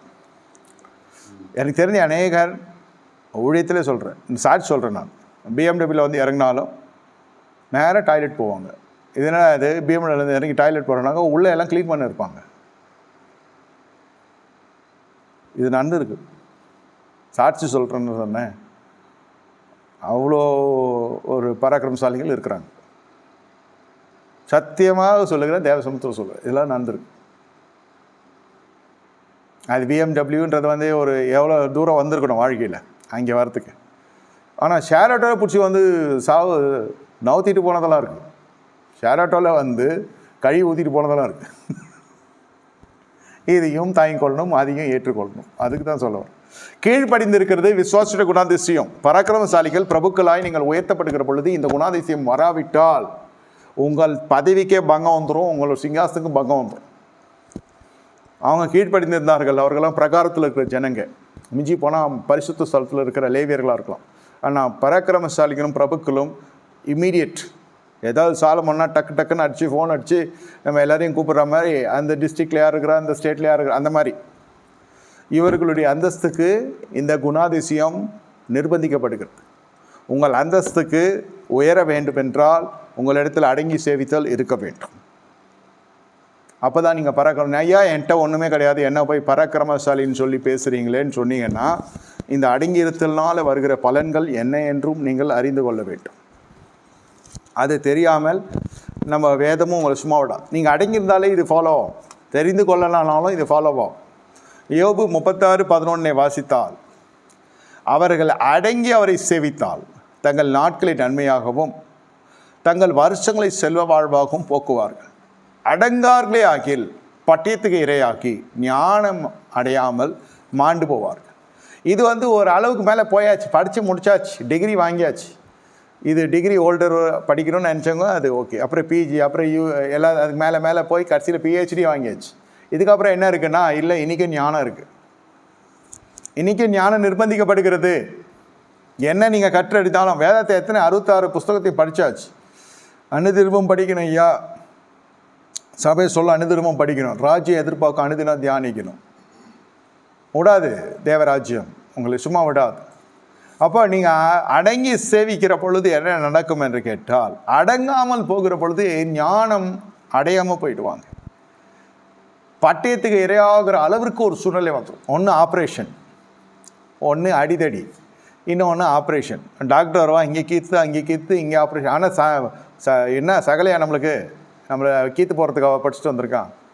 உன் உடலில் அவ்வளோ கோளாறு, நாமெல்லாம் வேற ஒருத்தன் கை வைக்க போகிறான் கத்தி வச்சு. எதுக்கு சொல்கிறேன், அதுக்கு முன்னாடி வியாதிஸ்தன் ஆகிறதுக்கு முன்னாடியே சொல்கிறேன். நீங்கள் பட்டயத்துக்கு எறியாமல் இருப்பீர்கள் வேண்டுமென்றால் no medical expense. First medical complaint இருந்தாலே எக்ஸ்பென்ஸ் ஆகும். அதெல்லாம் இல்லாமல் ஞானமாய் நீங்கள் வாழணும். அந்த ஞானம் உங்களுக்கு உலக பிராணம் கொடுக்குற ஞானம் இருக்காது. எத்தனையோ படித்த ஜனங்கள் முழு பராக்கிரமத்தையும் செலவு செஞ்சு விவாகரத்து வாங்கி கொள்கிறாங்க. சீக்கிரம் வாங்கணுன்னு ஒரு பெருமையாக சொல்லும். எனக்கு அவனுக்கு தெரியணும், இவனுக்கு தெரியணும், எதை தெரிஞ்சுக்கணுமோ தெரியாமல் போய் டைவர்ஸ் வாங்கிறதுக்கு முந்தி மோதி முடிச்சின்னு வந்துடுறான் அந்த கேஸு. இல்லை எதையோ பண்ணி அதை முடிச்சிடறான், அடுத்த வண்டிக்கு அவன் ஏறணுன்ட்டு. இல்லை எதுக்கு நான் இதை சொல்கிறேன்னா, ஞானம் இல்லாத போயிடும். சபைக்கு வருவாங்க விசுவாசிகள். கிறிஸ்துவ வட்டாரத்தில் நீங்கள் பார்த்தீங்கன்னா கிறிஸ்துவ வட்டாரத்தில் இது நடக்கிறதுக்கு நிறைய வாய்ப்புகள் இருக்கிறது, இருந்து கொண்டிருக்கிறது. ஆனால் ராஜ்யம் எதை விரும்பாது. ராஜ்யத்தின் புத்திரர்களாக நம்ம வாழ்கிற பொழுது ராஜ்யத்தினுடைய சட்டத்தில் இது இடமே கிடையாது. நீங்கள் அடங்கி சேவித்து பாருங்கள், எல்லாம் மாறும். பொண்டாட்டி மாறலன்னும் புருஷன் சொல்லும், புருஷங்கிட்ட பற்றி பொண்டாட்டி சொல்லும். 25 வருஷம் ஆச்சு கல்யாணம் ஆகி, 20 வருஷம் ஆச்சு கல்யாணம் ஆகி. இது ஒன்றும் மாறுற கேஸு கிடையாது. இப்போ என்ன எக்ஸ்சேஞ்சில் போட முடியாது, எடுத்துன்னு போய் பழைய குக்கரை போட்டு புது குக்கர் வாங்குற மாதிரி இது தள்ளுபடியில் போட முடியுமா? இதெல்லாம் எதுவுமே பண்ண முடியாது. இது கட்டையில் போகிற வரைக்கும் இப்படி தான் இருக்கும். இந்த கன்ஃபெஷன் அப்படியே இருக்கும். நீங்கள் மாறுங்க, நீங்கள் மாற்றி பாருங்கள். ஏதாவது ஒரு விஷயம் மாறலையா, நீங்கள் மாற்றி பாருங்கள். இதெல்லாம் இப்படிப்பட்ட வராது, அப்படிப்பட்ட இதெல்லாம் துன்மார்க்கும் தலைவிரித்து ஆடுகிறது. குத்தியை விட்டு பேசுறது, கேப்பார் பேச்சை கேட்கறது, நீ ஆரம்பத்தில் பிடிக்கணுன்றது, நீ விட்டுட்டன்றது, இது மாதிரிலாம் விசமிகள்லாம் குடும்பத்துக்குள்ளே வருவாங்க. யார் வேணால் வரலாம். குடும்பம் வரைக்கும் இந்த வேவுக்காரில் வச்சு குடும்பத்தை நடத்தாதீங்க. அவங்ககிட்ட கேட்டுக்கிறது, இவங்க என்ன செய்கிறான்றது வேவுக்கு வச்சு ஆட்கள் பார்ப்பாங்க, யார் வராங்க யார் போகிறாங்க. நான் சொல்ல புருஷனே மனைவியே, மனைவி புருஷனே, பிள்ளைங்களை இது வேவுக்காராக பயன்படுத்துவாங்க. இது எல்லாம் ஆரோக்கியமற்ற குடும்ப சூழ்நிலை உருவாக்கும். ராஜ்யம் சட்ட பண்ணாது, சபை கைவிடாது, ராஜ்யம் அங்கீகரிக்காது. சபைக்கும் ராஜ்யத்துக்கு வித்தியாசம் சொல்கிறேன். ஜனங்கள் வேணும், சபைக்கு தலைகள் வேணும். இவ்வளோ காட்டணும் கணக்கு. யாருக்கு? அவன் சொந்த இதுக்கே சொல்கிறேன். தசமாகத்தை வச்செல்லாம் சொல்கிறாங்களா இல்லை, அந்த மாதிரிலாம் நீங்கள் போனீங்கன்னா எவனும் தசமாகவும் கொடுக்க மாட்டான். அவன் மனசை கருத்து அடிச்சிடுவார். சர்ச்சுக்கு வருவான், தசம் வேறு இடத்துக்கு போவோம். நடக்குதா? வரவன் கரெக்டாக கொடுக்குறானாக்கா கரெக்டாக போகுது வண்டின்னு அர்த்தம். இணைக்கப்பட்டது, connections are correct before God and man, before the church and the management are the minister and before the believer and the Lord. இதுதான் கரெக்டாக வரும். அப்போது தசமம் தலைக்கு ஏற்ற மாதிரி தசமம் பார்க்கும். நீங்கள் சத்தியத்தை போதிக்கிறதுனால ஒருத்தர் கோச்சிட்டு போகிறான்னா போட்டோம். This is my brand, you want this brand, get inside. You are not for this brand, you will not come inside, I will not take it out, you will not turn back this side. இது வந்து உண்மை. அடங்கி சேவிச்சா ஞானம் தானாக வரும். சாதாரண படிச்சவங்களாம் நான் என்கிட்ட பேசுகிறப்போ அவங்ககிட்ட அவ்வளோ ஞானத்தை நான் பார்ப்பேன். சாதாரண அடிப்படை கல்வி அவங்ககிட்டே சொல்ல, எதனா படிக்கூடாதா, மேலே எதனா நீங்கள் இதை பண்ணக்கூடாதா, இல்லையா இது போதும் ஐயா, எனக்கு இது போதும். எனக்கு ஒருத்தவங்க சொன்னாங்க, திரளான ஜனங்களுக்கு போய் ஊழியம் செஞ்சு குடும்ப அங்கத்தில் கோட்டை விட்டுறதை விட, என்கிட்ட சொன்னாங்க, நான் உங்களை பார்த்த இடத்துலலாம் குழந்தைகள் மனைவி குட்டி அப்படி இருக்கீங்க, உங்கள் சபை விசுவாசிகள் நான் பார்க்குறப்ப எல்லாம் புறாக்கள் போல் போதும். அவன் சொல்கிறான், எல்லாம் புறாக்கள் போல் ஒன்று போல் போகுது. கார்லலாம் போகல, பைக்கில் போனாலும் சரி, ஷேர் ஆட்டோவில் போனாலும் சரி, சின்ன டிரான்ஸ்போர்ட்டில் போனாலும் சரி, அவங்க குடும்பமாக போகிறாங்க. இதை போய் பெருசுக்கு ஹெட்மாஸ்டர்கிட்ட வந்து சொல்லுவாங்க பசங்க அந்த காலத்தில், சார் அவனை +2 பொண்ணும் 10th பையனும் 10th பொண்ணும் இங்கே பார்த்தோம், அந்த மாதிரி சொல்லுவாங்க என்கிட்ட வந்து. அவன் பொண்டாட்டி விட தான் நான் போகிறான், இதில் என்ன தப்பு இருக்குது, சரி நீ டைம் ஆகுது எங்கேயும் வெளில போகிறேன், இல்லை நானும் அவனும் தான் ஜாயின் பண்ணி போகிறோம், நீ கிளம்பு, இது உருப்படாதுன்ற மாதிரி பார்ப்போம். இல்லை ஏன்னு சொல்கிறேன்னா, இது ஒரு அந்யோன்யத்துக்காக சொல்கிறேன். அடங்கி சேவித்தால் ஞானம் உண்டாகும். முதல்ல ஞானம் என்னென்னா, வீட்டில் இருக்கவங்க டீல் பண்ண தெரிஞ்சுக்கணும். என்ன வார்த்தை பேசுனா என்ன நடக்கும். கணவன் மணி 2 பேருக்குமே சொல்கிறேன், இவர் தான் கரெக்டாக, அவர் தான் தப்புன்னு சொல்ல. என்ன பேச்சு உங்களுக்கு வேண்டி கிடக்குன்னு சொல்ல, பேசுங்க. ஆனால் பேசுகிற வார்த்தை பார்த்து பேசுங்க, திரும்பி வராது. சில மனசளவு எடுத்துட்டான்னா அவ்வளோதான். பெரிய கோபுரத்தில் இருந்தாலும் சரி, அவன் அதை இழக்கிறான்றது ரெண்டாவது. முதல்ல நம்மளும் அவங்கள ஃபஸ்ட்டு இழக்கிறோம். அப்புறம் அவங்க மேலே தப்புன்னு இந்த பெண்கள் புட்டு போனால் என்ன சொல்லுவாங்க, குழந்தை இல்லைன்னா அவன் ஆன்மை குறைச்சல், அவனை ஏமாற்றி கட்டாங்கன்னு. ஃபஸ்ட்டு ஃபியூ இயர்ஸில் கல்யாணம் ஆகி டிஸ்டர்ப் ஆச்சுன்னா, கொஞ்சம் தள்ளி போச்சுனாக்கா வேற ஒருத்தரோடு ஓடிப்பட்டாருன்னுவான். அதே தான் 2 பேரும் சேர்ந்து சொல்லுவாங்க. அந்த பாலியல் சர்ச்சை அதெல்லாம் வச்சுக்கூடாது. இவ்வளோ நாள் வாழ்ந்துருக்கா அந்த அம்மா, இவ்வளோ நாள் வாழ்ந்துருக்கிறார் அந்த ஐயா, இதெல்லாம் பேசக்கூடாது. பிடிக்கலையா போயிடணும்னு நான் சொல்ல. அது எப்படி பிடிக்காத போவோன்னு தான் கேட்குறேன். அப்போ சுயங்கிரியை செய்து எவ்வளோ லிஸ்ட்டு கொடுத்தா நீ காலம் சாயங்காலம் வரைக்கும் குறப்பட்டுருக்கலாம் இருக்காங்க, குறப்பட்டுவாங்க. இதெல்லாம் தப்பு இல்லையா, இதெல்லாம் தப்பு இல்லையா, அவன் அம்மா வந்தா, அவள் சித்தி வந்தா, அவள் அக்கா வந்தா, பெண் வீட்டார சொல்கிறேன். அந்த லிஸ்ட்டு பார்த்தீங்கன்னா எல்லாமே கரெக்டாக ப்ராம்ப்டாக இருக்கும். அந்த அம்மா கேட்க வேண்டியதே இல்லை. இது நம்ம இவ்வளோ வாட்டி பழகியிருக்கிறோம், எத்தனை வருஷம் ஒழியத்தில் இருக்கோம் தெரியும். 2 லிஸ்ட்டும் பெருசாக இருக்கும். இதுக்கு மேலே சொல்கிறதா இந்த வசனம், அடங்கி சேவித்தால் இந்த வீட்டில் பிரச்சனையே வராது. எந்த வீட்டிலங்க பிரச்சனை இல்லை? நம்ம வீட்டில் பிரச்சனை இல்லைங்க, சொல்ல வேணாம். அதான் சொல்கிறேன்ல, புறா போல போகுது, அது இது மாதிரி போகுது, சரி ஏதோ போகுது கூட. கையேந்தி போனதுனால 4 பேர் சாப்பிட்றான், பெரிய ஸ்டார் ஹோட்டலில் போனாலும் 4 பேர் சாப்பிட்றான். அதான் ஹஸ்பண்ட் ஒய்ஃப் பசங்க, சரி ஒன்றா தானே இருக்காங்க, உபத்திரத்தில் ஒன்றா இருக்காங்களே. அல்லேலூயா. இந்த உபத்திரங்கள் கடந்து சென்ற குடும்பங்கள்லாம் பார்த்துக்க, செதறி சின்ன பின்னமாக போய் திக்கு திசையெல்லாம் மாறி 4 திசையில் 4 பேர் போயிட்டான். அப்படி வாக்கணும். சரி, தேவன் இந்த குடும்பத்தை அரவணைக்கிறான். என் பலத்தினால் என் குடும்பம் போகலை, தேவனுடைய கிருபையினால் போகிறது. இந்த வார்த்தையினால் அந்த குடும்பம் உடையாமல் இருக்கிறது. அப்போ அதுக்கு இருக்கிற கரு என்னன்னு கேட்டால், அடங்கி சேவித்து, நோ கவுன்சிலிங், ஒன்லி டிக்ளரேஷன். வீடு வாங்க போகிறேன், சந்தோஷம், வாங்கிட்டுமா ஆனாமான்னு கேட்குறது அது வேறு, அது தேவபக்தி. அதாவது ப்ரோக்ரஸ், லேண்ட் வாங்கிட்டேன், கார் வாங்கிட்டேன், உலகப்பிரம விஷயம் மட்டும் சொல்ல. அந்நியனுகத்துலேருந்து ஆஃபர் வந்துச்சு, நான் போகல, கர்த்தருக்குள்ளே பயந்து ஒரு கர்த்தருடைய பிள்ளையை கல்யாணம் பண்ணியிருக்கேன், அவங்களே பண்ண கல்யாணம்னு சொல்ல. சுய தீர்மானம், சுய விருப்பம், இந்த உலக ஸ்நேகத்தில் அடிபடாமல் கரைப்படாமல் கல்யாணம், விருந்துகளால் கரைப்படியில்லை, நிறைய ஆஃபர்ஸ், நிறைய பர்த்டே பார்ட்டிஸ் தான் போகல. ஹெல்த்தி, எதுக்கு பின்னாடி ஒரு பேக் ஒர்க் இருக்கும், கிரவுண்ட் ஒர்க் இருக்கும். சும்மா உங்களுக்கு சமாதானம் ஊற்றிட மாட்டார் இயேசுநாத்.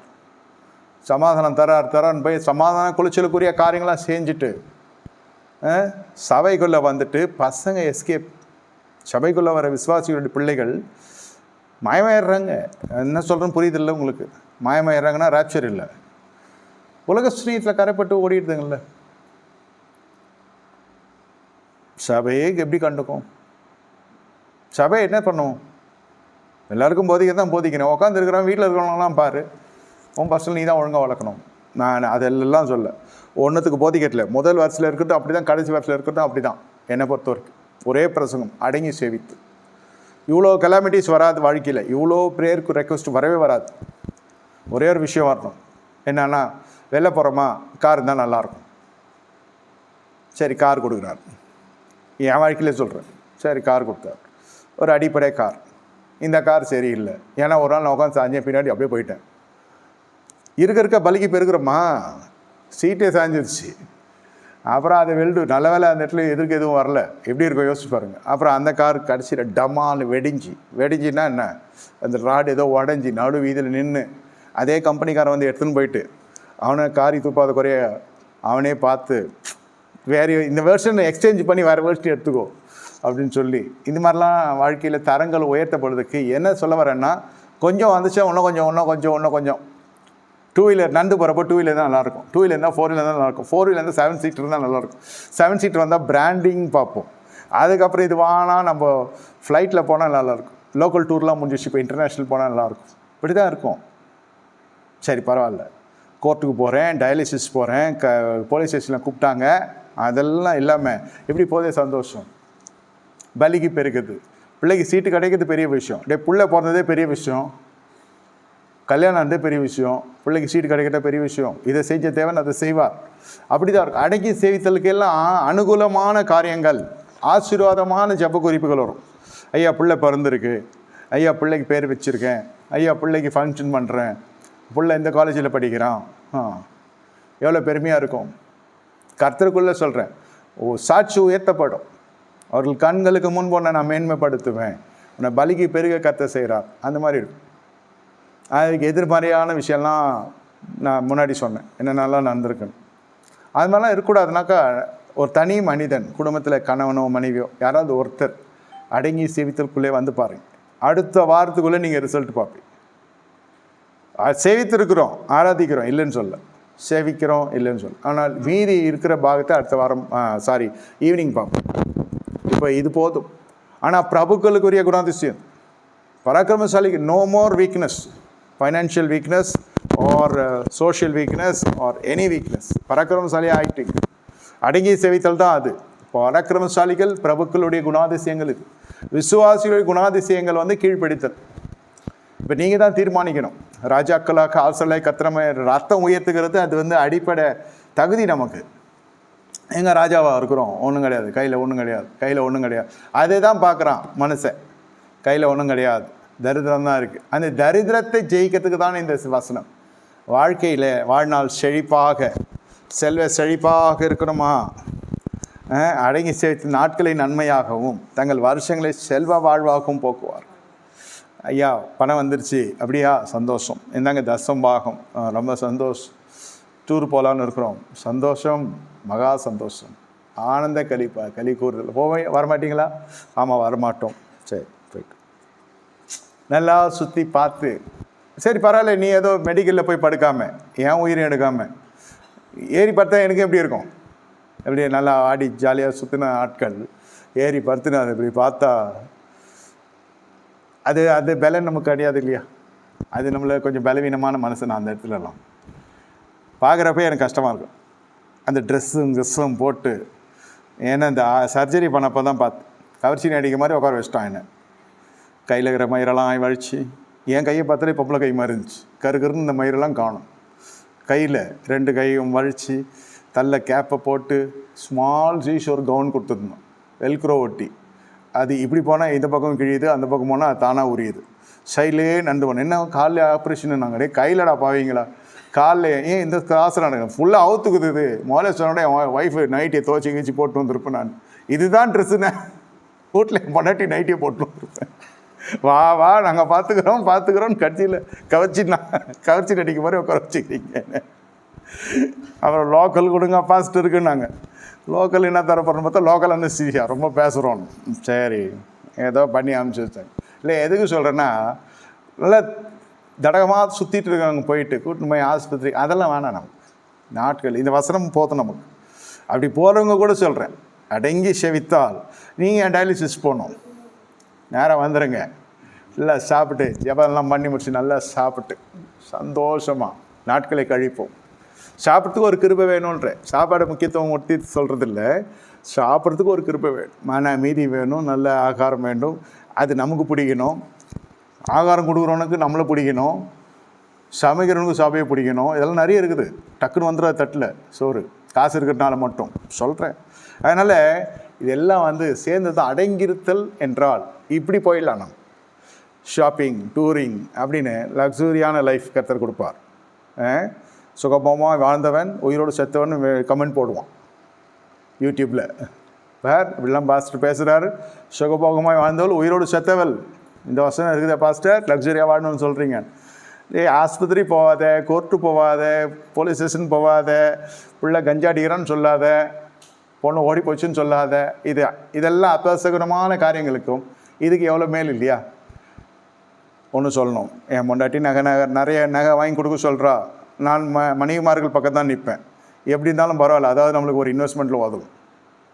நகை வாங்கி கொடுக்க சொல்கிறா, அம்மா சந்தோஷம், அல்லேலூயா, நல்ல பங்கை கற்றுக் கொடுத்துருக்கிறார், நன்மை கண்டறிந்திருக்கிறார், பரவாயில்ல. அந்த மாதிரி இருக்கணும். ஹெல்த்தி வே ஆஃப் லிவிங் இருக்குது. கேட்குது அந்த அம்மா. அப்புறம் இல்லைன்னா நீ கேட்டு வாங்கிக்கோ, எங்கே போய் கேட்க போகிற? சிஎஸ்ஐயாக மாற்று, பெண்டகோஸாக மாற்று, உன் கையில் உன் பொருள் கொடுத்தாச்சு. அழிலும் தாழ்விலும் சுகத்திலும் துக்கத்திலும் கூட இருக்கணும், அவ்வளோதான். அல்லேலூயா. நல்ல பர்த்டே கொண்டாடுங்க, நல்ல கல்யாண நாள் கொண்டாடுங்க, கர்த்தரை ஸ்தோத்திரம் பண்ணுங்க. கரைபடாத விருந்து மட்டும் கையாள், கரைபடக்கூடாது. பணம் இருக்குது, காசு இருக்குன்னால கரைபடக்கூடாது. இது அடங்கி செய்தல்ல, இது மாதிரி தான் இருக்கும். பிரச்சனைகள் இது மாதிரி தான் இருக்கும், இந்த மாதிரி தான் இருக்கும். இல்லைன்னா வேறு மாதிரி இருக்கும், நல்லா இருக்காது. அது வாய் சொல்கிறதுக்கு எனக்கு வரல. மீதியெல்லாம் பார்ப்போம், இன்னும் கொஞ்சம் விலாவரியாக பார்த்து இந்த மாதத்தில் கர்த்தர் பெரிய காரியங்கள் செய்ய போகிறார். மாதம் துவக்கத்திலேருந்தே நான் சொல்கிறேன், உங்களுக்கு பெரிய காரியம் கர்த்தர் செய்ய போகிறார். வீட்டை கர்த்தர் கட்டி எழுப்ப போகிறார். வள்ளிக்கு பெருக போகிறீர்கள். நீ தனிமை, வறட்சி, வனாந்திரம் எல்லாம் வயல்வெளியாக மாறும். எல்லாம் உங்களை பலிக்கு பெருக. இன்னைக்கு திருமணம் ஆனானா உங்களோட கருத்தில் தான் இருக்குது. பொண்டாட்டியோட வேறு சேவைக்கு போகிறீங்களா, இல்லை பொண்டாட்டி மனைவி ஆனோன்னு சகோதரியை கூப்பிட்டு இங்கே வரீங்களான்னு, அது உங்களுக்கு டாஸ்க். நான் தலையிட மாட்டேன், இப்பயே சொல்லிட்டேன். ஐயா அங்கே தான் கூப்பிட்றாங்க ஐயானா நான் என்ன செய்ய முடியும்? சரி போயிட்டு வா, அவ்வளோதான் சொல்ல முடியும். இல்லை ஏன் இதெல்லாம் நான் சொல்கிறேன்னா, உங்கள் இடத்துல கர்த்தர் எல்லாவற்றையும் கொடுத்துருக்கிறார். சுவித்து வருவீர்கள். நல்ல வளர்ச்சி வளர்கிற பொழுது தான் நீங்கள் பிரச்சனை வரும். ஏன்னா சேவித்தால் இது பிரச்சனை, அடங்கி சேவித்தால் எல்லாம் அடங்கி இருக்கும். சாலமனுக்கு அடங்கி இருக்கிட்டு அவன் அபிஷேகம் இல்லை. அவன் அடங்கி சேவிக்கிறவன் தான் பிரபுவாக இருக்க முடியும். அடங்கி சேவிக்கிறவன் தான் பராக்கிரமசாலியினுடைய பட்டியலிலே வர முடியும். அவட்ட அதிகப்படியான அடங்கி இருக்கணும், பரிசுத்தம் இருக்கணும். விசுவாசிட்ட இவன்கிட்ட மகா பரிசுத்தம் இருக்கணும், ஊழியக்காரன்ட்ட. அதனால தான் சொல்கிறேன், அது ஏச்சி பேச்செல்லாம் சரி. திட்னியா சந்தோஷம், திட்லியா ரொம்ப சந்தோஷம். நீ ஏன் திட்டல, என்னையா அப்படி சொன்ன, அதெல்லாம் ஆரம்பிக்கக்கூடாது. இளையகுமாரன் கதையெல்லாம், நீ தாப்பன் வீட்டை விட்டு போனான், நீ பிச்சை எடுப்ப, துணி இருக்காது, சோறு இருக்காது, செருப்பு இருக்காதுன்னா சொன்னால் வேறு மாதிரி ஆகிடும். அப்புறம் தேவ சமூகம் என்னை மன்னிக்காது. என்ன சொல்கிறேன், இங்கே வேறு மாதிரி எனக்கு ஃபேமிலி அமைச்சிடும். அப்புறம் நல்லா தான் இருக்கும், எல்லாம் 4-5 பேரும் ஒன்றா தான் இருப்போம். ஒன்றோட ஒன்று அப்படியே அக்கப்போர் அறப்போராக இருக்கும். எதுவுமே அடங்கியிருக்காது. சத்தியத்துக்கு நான் அடங்கலை இல்லையா? ஏலியனுடைய குடும்பம் பாழா போனது அண்ணால் சொல்லிட்டாருன்றதுனால இல்லை, முதலேருந்தே அது பிரச்சனை. ஏன் அது ஒழிய வித்தியாசமாக போயிடுச்சு. பிள்ளைங்க ஃபேமிலி டாமினேட் பண்ண ஆரம்பிச்சிடுச்சு. ஏலிக்கே மரியாதை இல்லை. தட்டில் சோத்தை போட்டு கொடுத்து உட்கார வச்சுட்டாங்க அங்கிளை. வெளியில் தெரிய போகுது சொல்லிட்டு வெளியரங்கமாகவே ஆயிடுச்சு ஏலி ஃபேமிலி. ஹஸ்பண்ட் ஒய்ஃபு பிள்ளைங்க அதெல்லாம் செய்யக்கூடாதுரா, செய்யவே கூடாது. சபைக்கு நீங்கள் வரலன்னா கூட பரவாயில்ல, அத்தனை விசுவாசம் சத்தியத்துக்காக நிற்கிறாரே இந்த மனுஷன் நின்று இருப்பாங்க. அது அந்த மாதிரி ஒரு பெரிய மாகாணம், அது பெரிய சமுத்திரம். இது இதில் உண்மையாக இருந்துட்டீங்கனாக்கா உங்களை தேடி எல்லாம் வரும். நீங்கள் மாம்சத்துக்கு நீங்கள் பட்சம் பாராட்டி நீங்கள் அந்த பக்கம் போயிட்டீங்கனாக்கா அப்பவும் கொஞ்சம் இருக்கும். ஆனால் இருக்க வேண்டிய விதத்தில் நம்மக்கிட்ட கம்பீரமே போயிடும். தாவீது சொல்கிறார் இல்லையா, இவருடைய குமாரர்கள்லாம் என்னை ரொம்ப பலவீனப்படுத்துகிறாங்க, எனக்கு மரியாதையே போயிடுச்சு. எல்லாம் தெரியும் போய் யோப் சொல்லுங்க, கம்ம வா, சும்மா எழுதுறோம், வா கிளம்பு, நாங்களாம் போகிறோம். ராஜா 10 பேரோடு போயிட்டு வந்த ராஜா, சரி வரீங்களா இல்லையா, நாங்கள் இப்போ கிளம்புறோம் அப்படின்னா எப்படி இருக்கும்? அரசே போகலாமா அப்படி பேசுறதுக்கு பயந்த ஜனங்கள்லாம் இப்போது வரியா வரலையா, வரலன்னா வா நாங்கள் போகிறோம், என் டைம் எங்கள் வீட்டில் இல்லை. அப்படின்னா இரவு பகலும் பாதுகாத்த ஜனங்க இவங்க தாவீது. ஏன் அப்சலோம் மரணம் துக்கம் இல்லை, நீ பத்சேபாள்கிட்ட விளாட்னல்ல, அந்த இம்பேக்ட் இருக்கும்ல. கர்த்தர் மன்னிக்கிட்டேயா, கர்த்தர் மன்னிச்சிட்டாரு, அந்த தனிப்பட்ட மனுஷனை தேத்திடுவார். ஆனால் போன ஜனங்க திரும்பி வருமா? பாதி பேர் பரலோகமே போயிட்டுருப்பான், செத்தே போயிருப்பான். ஒரு தனி ஊழியனுடைய சேஷ்டைகள் ரொம்ப பெரிய பாதிப்பை சபைக்கு ஏற்படுத்தும். அதனால் அவன் குடும்பம் அவனை நிராகரித்து அவனை தள்ளி வச்சிரும். எவன் ஜபம் பண்ணாலும் இந்த ஜபம் கேட்கப்படாது. This has to be treated by truth. அப்புறம் கண்ணை மட்டும் சவப்பட்டியில் வந்து எவன் வந்து என்ன சொல்கிறான் எனக்கு நான் தெரியவா போகுது, இருக்கிறப்ப விட்டுட்டு ஏறி படுத்துக்குன்னு கண்ணை மூடிட்டேன்னா சீக்கிரம் தான் சொல்லுவான். அது கூட எனக்கு தெரியாது, சடலம் ஆகிடுது இல்லையா, பாடி ஆகிடுது இல்லை, அவ்வளோதான். கண்ணில் மூடி கர்த்தரை நோக்கி பார்ப்போமா? இந்த மாதத்தில் பெரிய காரியங்களை எதிர்பாருங்க. பெரிய காரியங்களை சாட்சி நீங்களும் சொல்லணும். சகோதரி சொன்னாங்க, கர்த்தர் உங்களை ஆசீர்வதிப்பார். ஆண்டவரே ஸ்தோத்திரிக்கிறோம். இந்த நாளிலே எங்கள் மத்தியில் அடங்கி சேவித்தலில் ஒரு பகுதியை தியானிக்க கிருபை செய்தீர். மீதியானதையும் ஆண்டவரை தியானிக்க கர்த்தர் கிருபை பாராட்டும். இன்று ஆண்டவரே குடும்பங்களுக்குள்ளே அடங்கி சேவித்தில் இருக்கட்டும். ஏசுன்ற தெளிக்கிறோம், ஏசு நாமத்தில் பிதாவே ஆமென். என் ஆத்துமாவே கர்த்தரை ஸ்தோத்திரி, என் முள்ளே பஸ்ராமத்தை ஸ்தோத்திரி, ஆத்துமாவே கர்த்தரை ஸ்தோத்திரி, கர்த்தர் சகல உபகாரங்களை மறவான். ஆமாம்.